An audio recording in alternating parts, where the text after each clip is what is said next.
2024 has been an interesting year for a lot of people all around the world. One of the things that happened was I felt led by God to pull back from my podcast and pull back from a lot of stuff that I was doing on social media, things like that. And it's been great, but now we're ready. The new year is here and we're ready to kick off.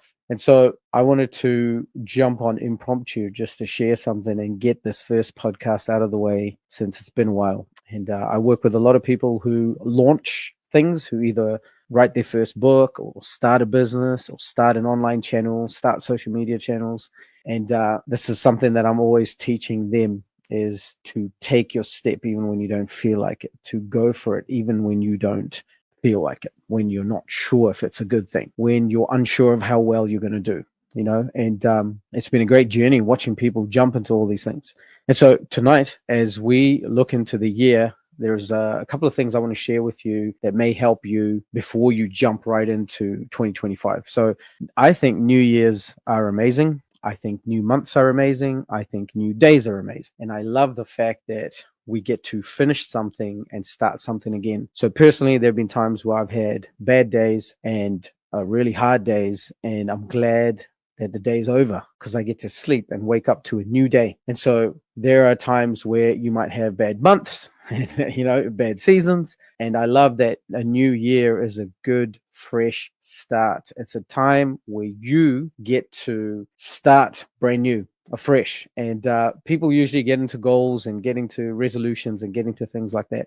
And as I've been working with a lot of my clients, one of the things we've looked at that have helped heaps of people, lots of people, including myself, is actually to look back at your previous year before you start running into the next year. And so today I want to share with you 3 things that I think will really help you before you start setting goals, before you start setting resolutions, before you look into what you're going to do in 2025, that you would take time to look at 3 things that will help you close your chapter, close 2024. A lot of times people move from year to year and move from season to season, but because they don't close chapters well, because they don't end things well, they carry things on into seasons. And so you can carry on the same thinking, you can carry on the same operating systems, you can carry on the same relationships, you can carry on the same whatever you've been through from years ago into your future, and wonder why you keep getting the same thing over and over again, the same result over and over again. And that's usually because people don't close chapters, they don't close books, they don't end things. One of the challenges that I've found is I've grown with God and gone from glory to glory, gone from something that is good to something that is better, is that I've found it really hard to close some chapters because it's harder to leave good things to go for a better thing, right? When life is bad, when life is hard,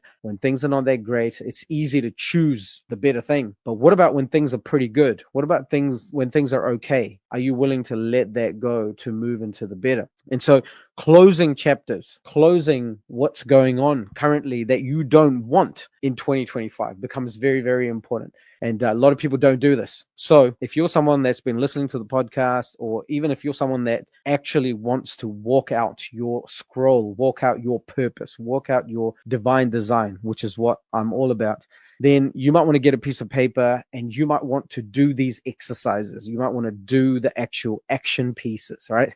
Over this year, you're going to see me a lot and you're going to hear me a lot talking about this, right? The doers and the hearers and the difference between that. Training and learning and the difference between that. So if you can grab a piece of paper and a pen or get your phone and you want to try and answer these questions that I'm about to ask you, and I can guarantee you it's going to change your frame and prepare you for a really, really good 2025. So before you set the goals for the future, let's look back at 2024 with some really good hindsight, and let's look at it with some good insight. So then we can chart out the course for good foresight in the year to come. Okay. So the first thing that you want to do is you want to reflect on the year. So you want to take a piece of paper, write down reflection at the top, and you want to take time to write down what happened in the year. Do you know a lot of people forget things that happened in their year? Good things, not so good things. I mean, usually we remember some really bad things and maybe 1 or 2 really big highlights. But when you take time to look back, to reflect, and you might want to ask the people you live with, the people that you do life with, you want to ask them if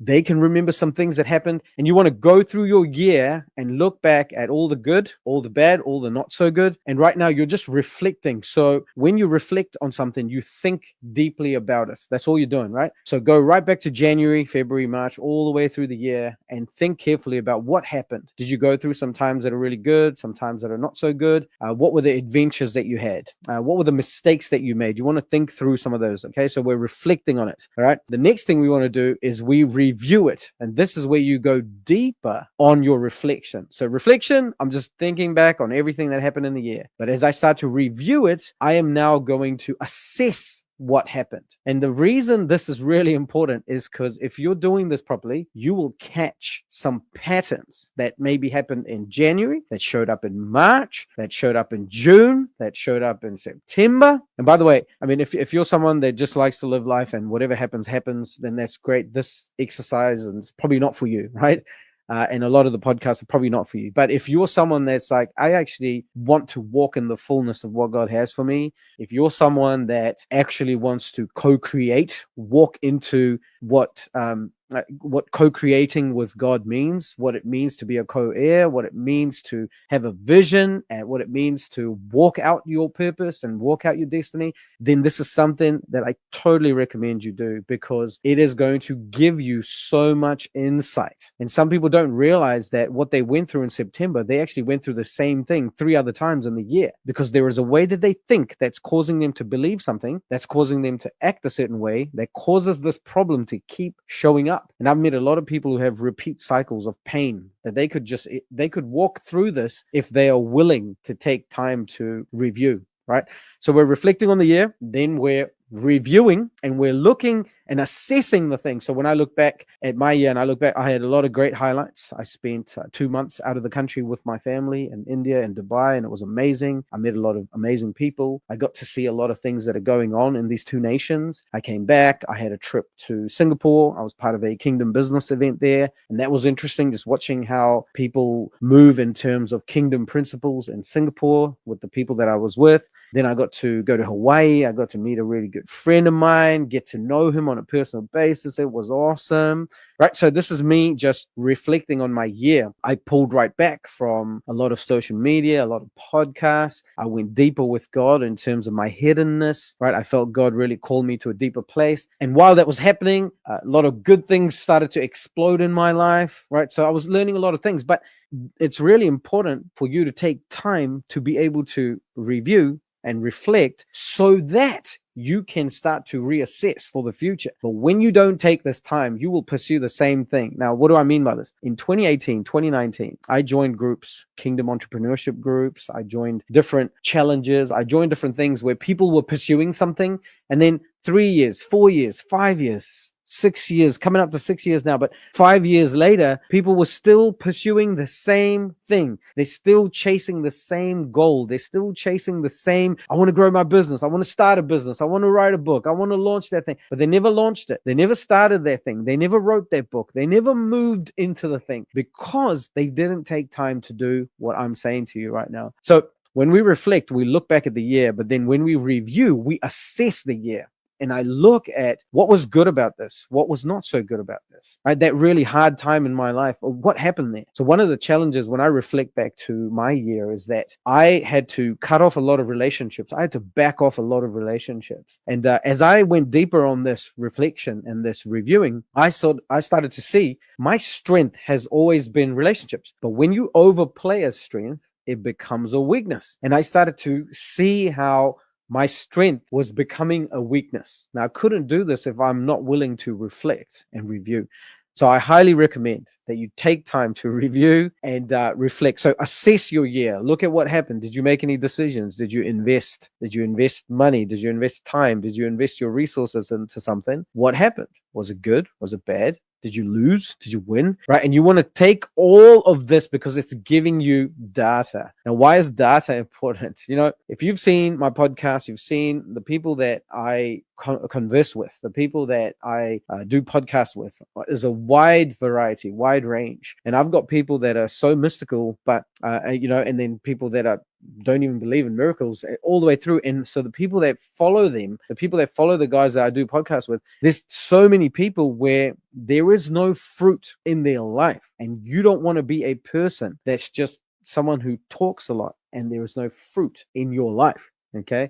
And so these 2 or 3 things that I'm sharing with you will really make a difference. So look back at your year and reflect and review. So assess the year, the good, the bad, and the ugly. And it might be ugly. There was a lot of ugly for me too this year. And I know 2024 was very challenging for a lot of people, and a lot of good exposing happened in 2024.